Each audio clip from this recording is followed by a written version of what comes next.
All right. Yeah. So as mentioned, I'm Cody. I'm going to talk to you today about feathers and how they grow and evolve. But before we get into any of that, I thought I'd give you a little bit of my background and my pathway into science.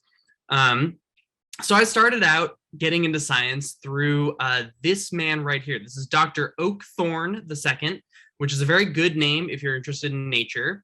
And Oak ran a summer camp in Boulder, Colorado, where I'm from, where we learned how to band birds. So banding birds is where you put this little metal band on the foot of the bird. It doesn't hurt them or anything, but it does have a unique number that allows you to identify them.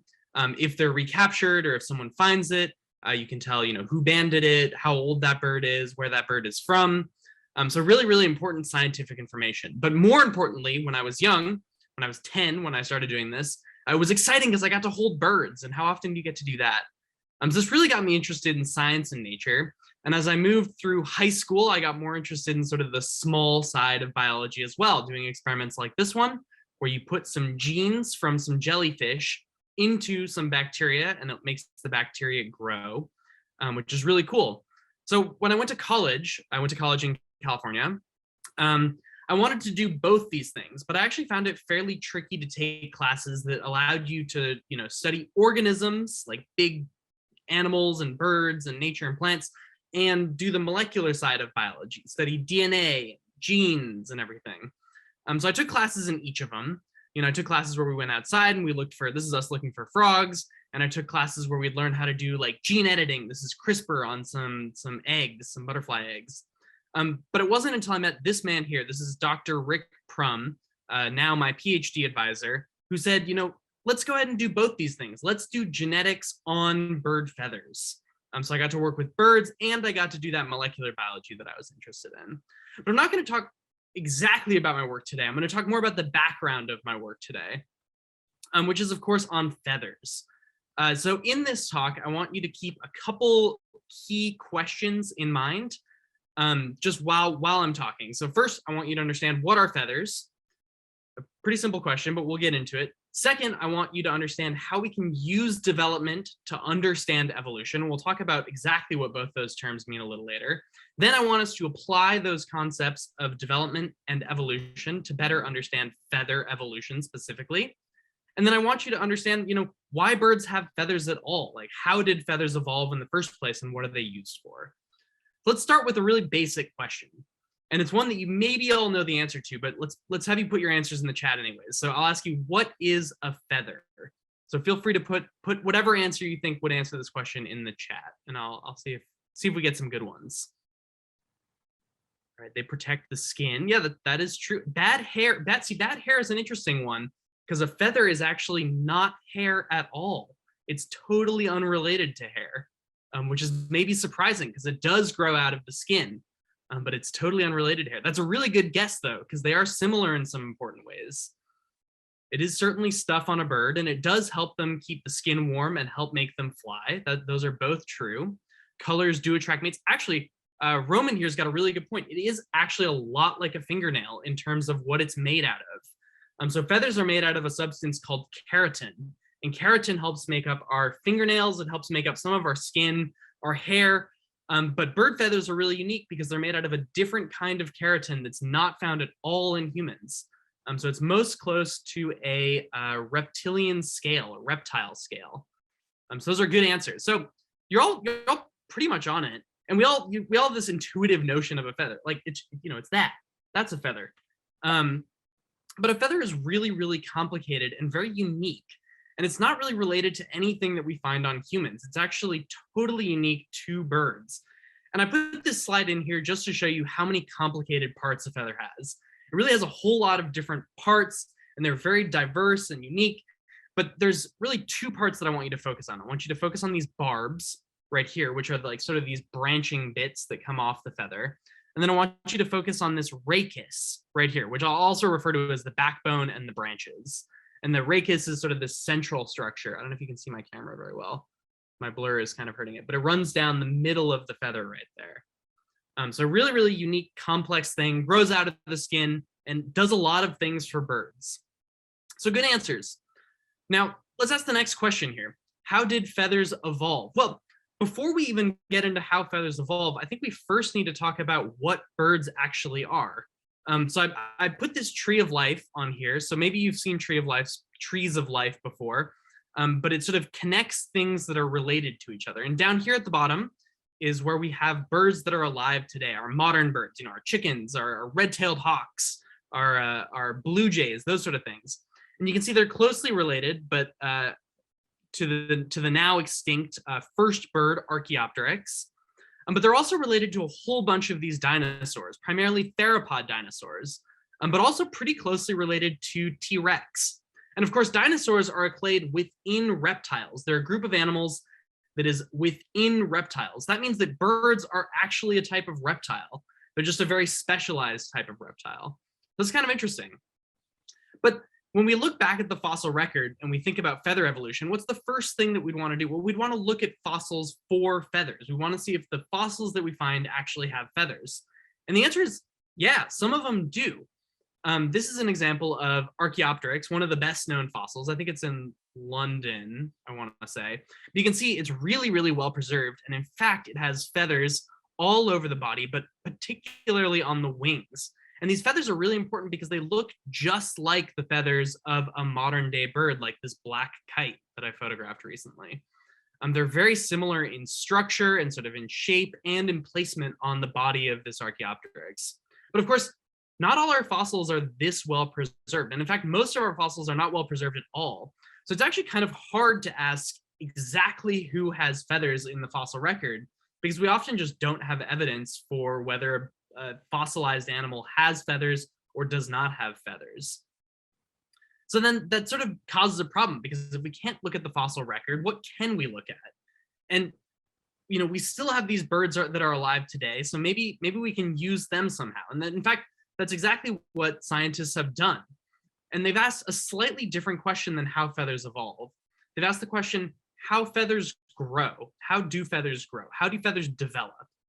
And this is a really good question, because it'll actually help us get at the process of evolution that feathers undertake.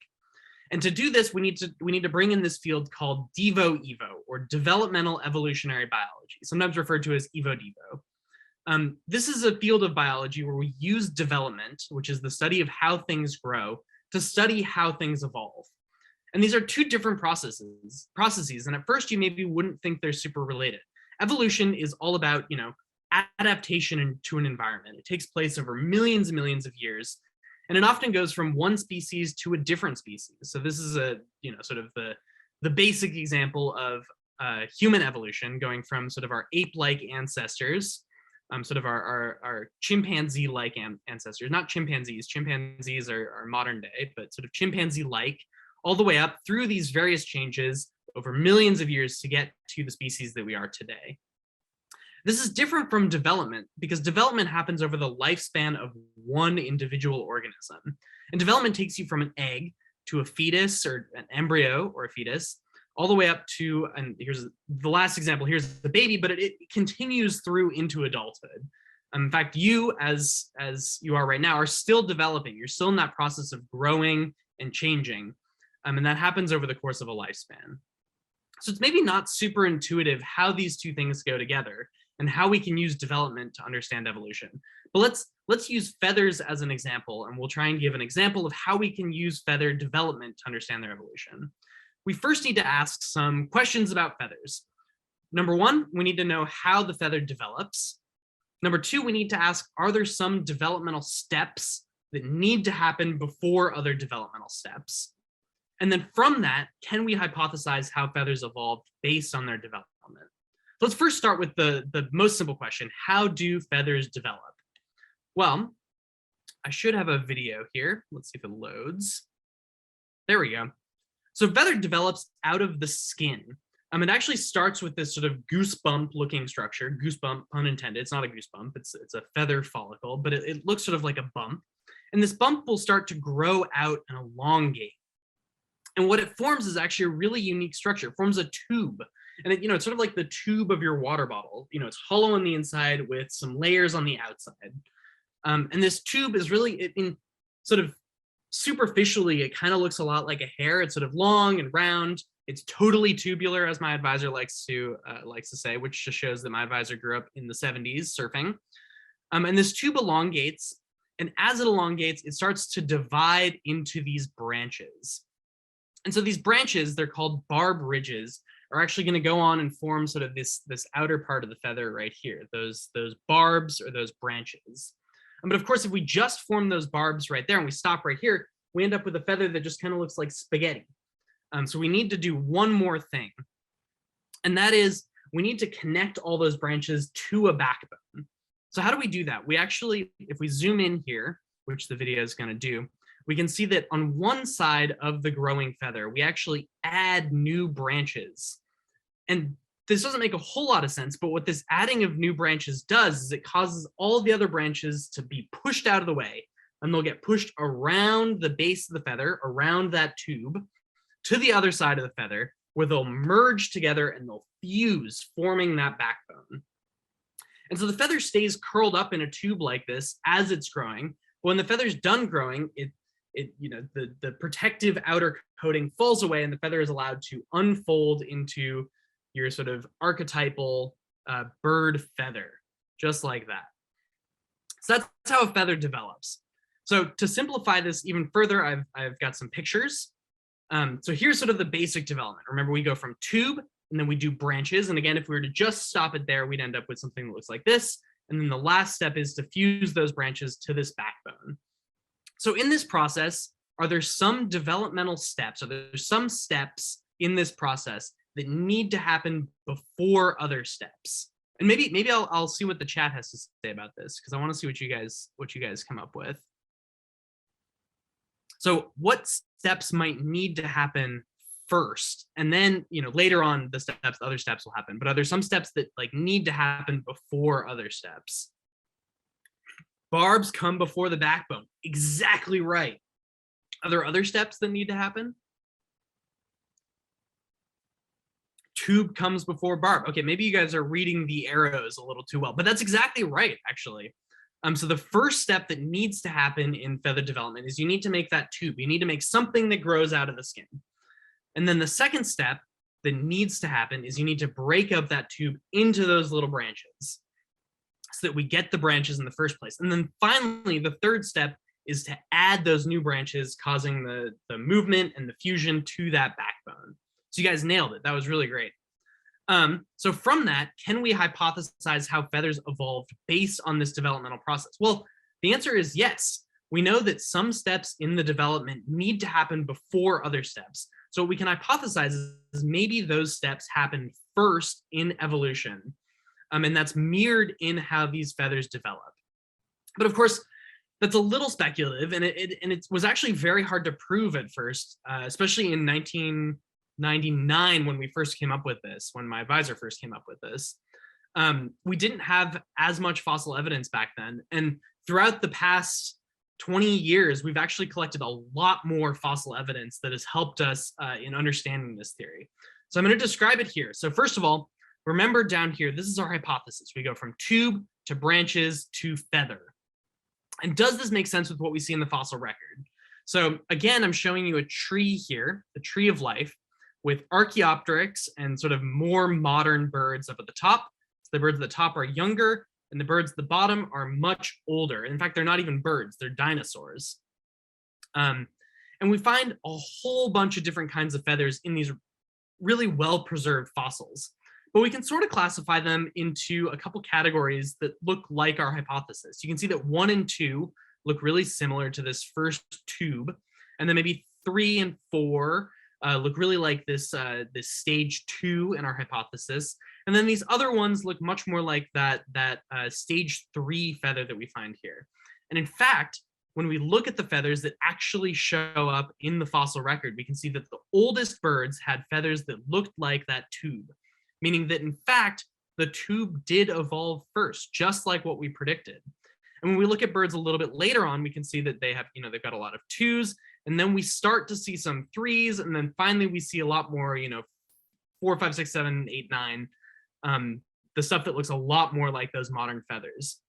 So the fossil record, and again, this was discovered in the last 20 years, really, has lined up really well with what we've learned from development. So our hypothesis makes sense. And remember, we just made this hypothesis from studying how these things grow. So even if we didn't have these fossils, we'd still have an idea of the order of sort of stages of feather evolution. But why do birds need feathers at all? And why did feathers evolve in the first? And maybe you can put this in the chat. So why do birds need feathers at all? And particularly, if you can focus in on why birds might need this feather, this tube in particular, that'd be really great. And put your answers in the chat. Let's see what people come up with. Keep alive to fly. Well, I mean, to fly, I don't know if you'd fly that well with a tube. To help keep them warm. Yep, to fly. To survive in their habitats. That's actually a really good answer. Protection of the skin. Ooh, that's also a really good answer. Does it have something to do with balancing? I guess it could. To protect them, to blend in with the grass. Yeah, these are all really good answers. To help them fly in the beginning. To help survive and protect them. Yeah, I mean, you'll have the general gist of what these things are for. And that is, they're to help the bird, right? So in this case, the example that I'm showing, and a lot of your examples are correct, but the example that I'm going to show here is called thermoregulation. So this means maintaining your body temperature. And this feather originally looked a lot like a hair. And mammals use hair. I mean, mammals use hair in the Arctic. This is an Arctic fox for keeping in their body temperature, for helping keep them warm. Hair is a really good insulator. And we think that feathers might have been used for a similar purpose. And in fact, we actually see feathers that look not unlike this in some modern day birds that help keep them warm, like penguins. Penguins have these really, really dense feathers all over their body, and those are, of course, to help keep them warm. Now, feathers like this are a little bit harder, but they really serve a lot of the similar roles as a feather like this. I mean, obviously they help keep birds warm, but they are a little bit more complex, and they do other things too. And feather 1 and feather 2 are a little bit interchangeable in this way. But I'll see if you can spot the bird in this image here. It's not so easy, right? Is it over there? No. Oh, there it is. There's the bird. Can you see my mouse? I don't know if you can see my mouse, but there it is. It's in the middle of the photo. So feathers like this originally could have been also used for things like camouflage and patterning, and even patterning that you could display to others. And in fact, the camouflage of birds nowadays, and probably back then as well, is really, really impressive. Here's a piece of moss next to a bird, and you can see that the bird looks exactly like the moss that it's supposed to be camouflaged in. These birds are incredibly, incredibly hard to find, especially as chicks like this one. So that's another thing that feathers could have been used for at first. But of course, the thing that we associate feathers with nowadays is probably not what they were used for, and that is flight. And it turns out that you actually need a feather that looks a lot more like this modern feather, this stage 3 feather in our development, to actually enable flight. And that is because if you were to flap one of the other ones, it wouldn't have that backbone. It wouldn't be rigid enough to sort of maintain the shape that's needed for the wing. And so we suspect that feathers, as they were evolving, got co-opted for flight. They originally weren't meant for flying, but birds found that if they had feathers that were shaped the right way and they jumped just right, they could get a little bit, more of a jump and more of a jump and more of a jump, and eventually they turned into powered flight. So this is an example of one of the earlier flying, I think this is still a dinosaur, not a bird. I think this is a Microraptor gooey, is the name of it, but I'm not 100% sure. But you can see the feather structure looks just like our modern birds, and that's been preserved throughout the ages. It's been modified a little bit. The tail and the feet are now much different, but the wing shape is still very similar to what we see in modern birds. And nowadays, feathers are used for flight and all sorts of things. And in your breakout rooms, you're actually going to sort of see some interesting feathers and have to speculate on what they were used for. So I hope we've learned a couple of things in this talk. Number one, I hope we have a better understanding of what a feather is and a better appreciation for how birds use feathers. We definitely learned a little bit about how feathers grow, at least I hope, if you were paying attention. We also learned about how feather growth can tell us something about how evolution actually happens. And this is something that you can apply to other things too. If you start thinking about how things grow and what are the steps that need to happen before other steps, you can sometimes speculate how something could evolve. So keep an eye out for this when you're watching like a plant grow or something like that. It's definitely a cool thing to think about. And then lastly, we thought a little bit about why feathers evolved.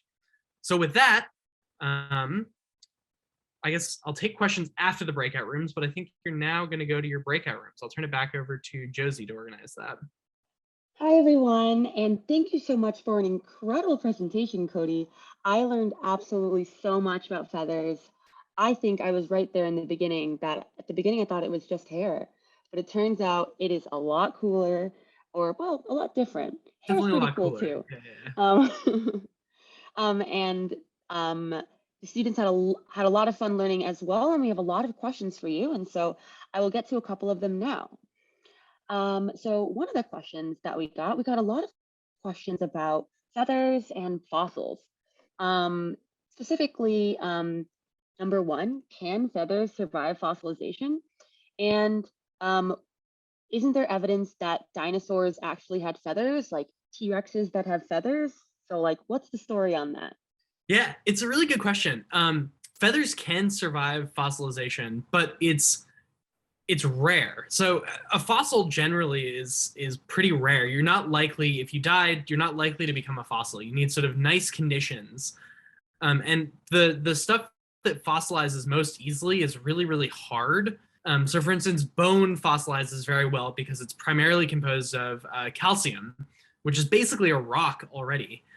So bone fossilizes really well. Feathers and skin in particular fossilizes much more rarely because it's so much softer.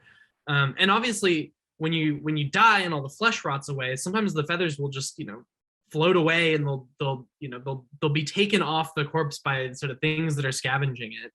So it's really rare, but it's true that they do actually fossilize even in rock. So that Archaeopteryx fossil I showed you was from, I want to say 60 million years ago, but we have evidence from fossils even older than that. In fact, the best evidence for fossil feathers actually comes from amber deposits, where you can, a extinct bird will get preserved in amber. It's sort of like Jurassic Park. So you see these really, really nicely preserved fossil feathers. But obviously that's really, really rare.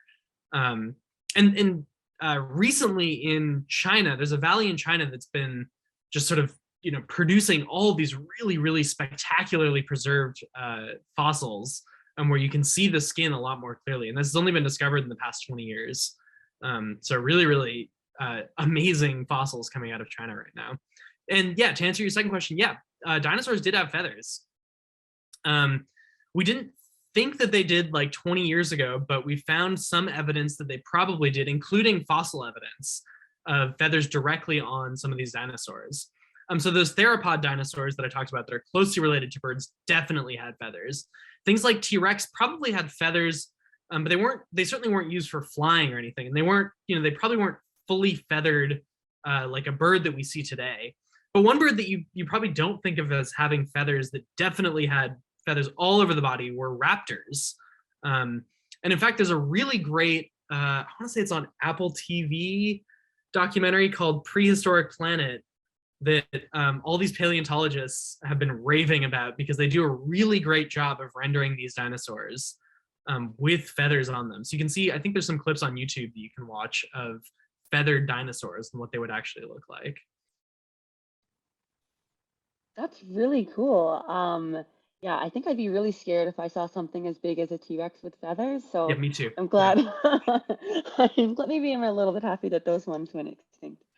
Okay. So we also got a lot of questions about the similarity of feathers to other things that we think about. So we had one question about, since we know that avians are reptiles, how are scales comparable to feathers? And then another question about how feathers might be similar to a human hair's development. So are there similarities between these things? Yeah, and it's not solved how they're exactly related. This is still an active area of research. So feathers do have some, I'll start with hair because hair is more distantly related. Feathers do have some similarities to how hair grows. So that first goosebump-like structure, which is called the feather follicle, we think is maybe related to a hair follicle, which will help grow your hair. So those structures may be related, but then everything that happens after that is totally different. And scales, it's sort of the same thing. So scales also come from a follicle, and they are a lot more similar to feathers in terms of what they're made out of. They're both made out of these things called beta keratins, which is it's actually totally unrelated to the keratin that you find in your hair, but it's still called a keratin. It's a huge mess. But they're made up of these similar things, and we actually found that they have similar genes expressed in certain ways in the scale as you do find in the hair. But the actual, like, the shape that the scale and feather take, even from sort of the first making of that tube, are totally different. So we're not sure if the scale has been changed like really, really drastically from a very early point in development, or whether the feather just sort of started with that primitive goosebump, the feather follicle, and evolved from that entirely. It's unsolved at the moment. So good question. Do a PhD on it. Yeah. Yeah, you hear that, everyone. If you are interested in scales, this is your time. Get started now, and maybe by the time you're done with your PhD, you'll have partial answers. And so that'll be really cool. Another thing that a lot of these burgeoning scientists are interested in are the patterns that we see on a lot of these feathers. So how do the patterns on feathers grow? How do feathers get color? And also, how does birds even have the intelligence to think of this, to blend in with their environment and stuff like that? Yeah. So I'll actually start with the last question that you asked. So birds don't actually think of it at all. The answer is that evolution is sort of a random process that's sort of trial and error. So randomly, what'll happen is you'll get a mutation that'll have some kind of pattern or something that looks a little bit different. And if that's better for the bird, if that's better at making the bird survive, it'll be better at passing on those genes for that trait to its offspring. So the bird doesn't have to think about anything. It's sort of this random process that happens over millennia, that is guided by selection to these patterns that we see today. I mean, there are some really, really unique patterns. And the crazy part too is, well, let's see. I gotta shine my light because it's really cool. So the other cool thing, there we go. You can sort of see that. My camera's trying to blur it. The feather has patterns that go across multiple different structures. So there's some kind of global coordination. Let's see if I unblur. There we go. There's some sort of global coordination of how these pigments are put down. But there's actually a bunch of different ways that feathers make colors generally. One of the ways is pigments. So just like we as humans have melanin is one of the most common pigments, feathers also use melanin. In fact, the blacks that you see on this blue jay feather are from melanin pigment. This is produced in specialized cells and then gets transferred into the feather through a process that we don't understand, but I'll let you know in 2 years when I've done that work. But they also produce colors in really different ways. And I'll demonstrate this with this blue jay feather again. So if I shine the light from the front of the feather, you can see that it looks blue. But if I take my light and I shine it from the back of the feather, it looks brown. So it looks blue when I shine the light from the front and brown when I shine the light from the back. And that's because this color is actually not caused by a pigment. It's actually caused by how the feather is structured. So think of a bubble. So a bubble is sort of this thing that when you just look at when you look at water with soap, it doesn't really have any color. It doesn't have that rainbow. But then when you blow a bubble, it suddenly becomes rainbowy. And that's because the way that light interacts with the bubble is so thin that light's actually able to bounce off the surface and then off the inside surface of the bubble. And that distance is so small that it causes these things called constructive and deconstructive interference, which essentially means that the light waves are either like this or they're like this, and that causes certain colors to be amplified.